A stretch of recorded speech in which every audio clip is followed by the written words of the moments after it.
linen should always touch the skin of the patient. Okay? So for the bottom sheet, we need to make sure na pag nilatag natin to, yung good side, yung hihigaan ng patient. So the way we fold this should be, paano ba natin i-determine yung good side and bad side? So yung good side is usually the smooth side, while yung bad side is rough. No? Tapos, yung bad side din is doon mo makikita yung tahi. Alright? Okay, so that's how you will determine yung good side and bad side.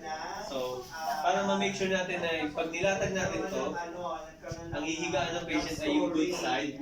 Pag tinupi natin siya, so itutupi natin siya in 3 folds. No? Pag tinupi natin siya, the good side should be inside and the bad side should be outside. No? 3 folds. Sa gitna muna. Tapos, sa lubong na. And then, after nun, di ba? Again, for the bottom sheet, the good side should be inside, bad side is outside. Okay, and then fold it at the center. Ng negosyo, kung saan siya ay tumutulong sa and then one more at the center. Sa isang maliit na shop. And then,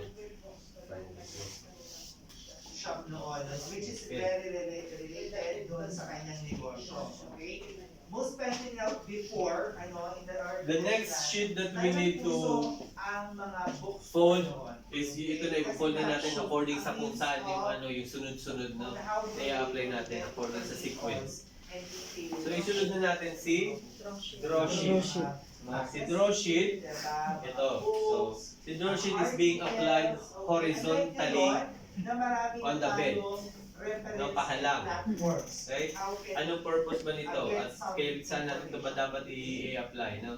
So, horizontally, and we need to make sure the placement is between the lower back and the back of the thigh.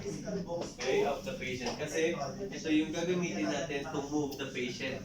Lalo na kung mabigat siya or comatose siya.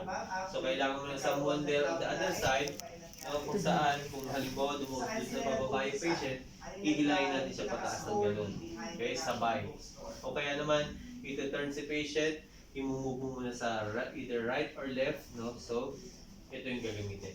Okay, so ina-apply siya horizontally between the lower back and the back of the thigh. So, the way you fold this, again, kailangan make sure na yung good side is touching the patient's skin. Ito naman ay masyadong malapad, pero ayoko naman putulin.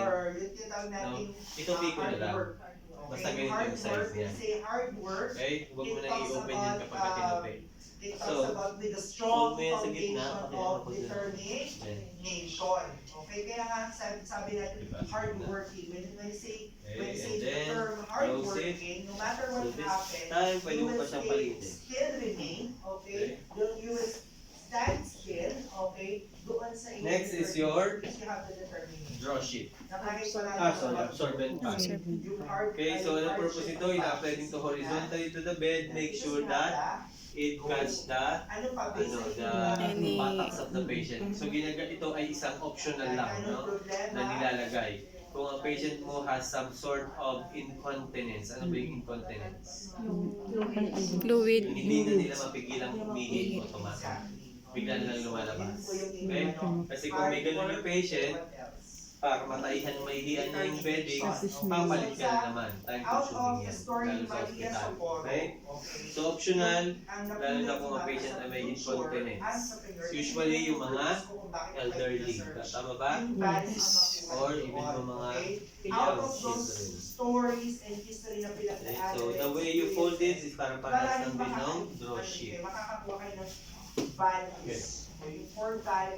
Next is your top sheet. As a future manager, as a future leader, and also as a future successful entrepreneur. Okay? Very good. Thank you so much, ma'am. So again, kung i-apply natin to, i-apply natin, we need to make sure na yung good side will touch the patient's skin. Okay?